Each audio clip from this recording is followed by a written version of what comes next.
नीतीश कुमार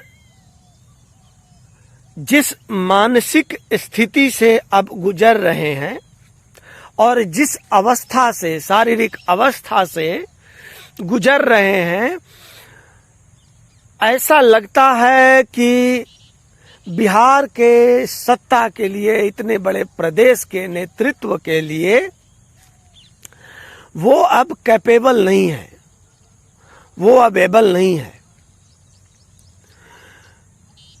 उनके पिछले किए गए कामों से बिहार को जो कुछ मिलना था वो मिला है।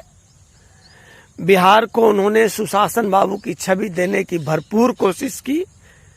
शुरुआत के कुछ वर्षों में 2005 से लेकर 10 तक, 10 से लेकर के 15 तक नीतीश कुमार का जो शासन रहा है वो गोल्डन पीरियड रहा है।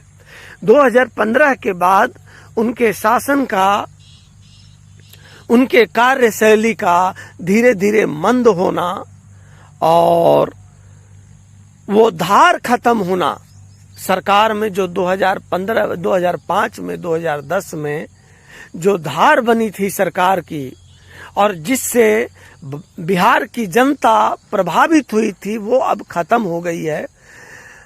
इसका एक वजह है कि उनका उम्र भी हो चला है और मानसिक स्थिति भी उतनी अच्छी नहीं रही है और सुदृढ़ नहीं रही है। सोचने समझने की क्षमता पर भी कई बार सवाल उठे हैं।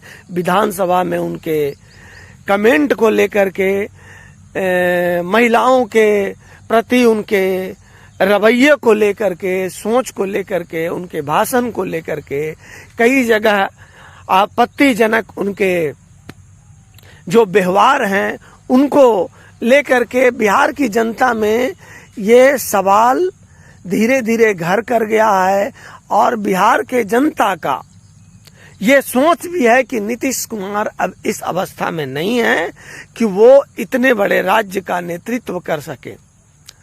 तो क्या नीतीश कुमार 2025 के बाद बिहार में उनकी सत्ता जाएगी और कोई न कोई नया चेहरा आएगा? तो अभी कह सकते हैं जिस तरह का बदलाव का, इस तरह का हुजूम दिख रहा है, जिस तरह बदलाव का बयार दिख रहा है, तो कहा जा सकता है कि कोई नया चेहरा आएगा। चाहे वो एनडीए जीते तो भी नया चेहरा आएगा, या एनडीए नहीं जीतेगे तो औपचारिक रूप से कोई नया चेहरा आएगा।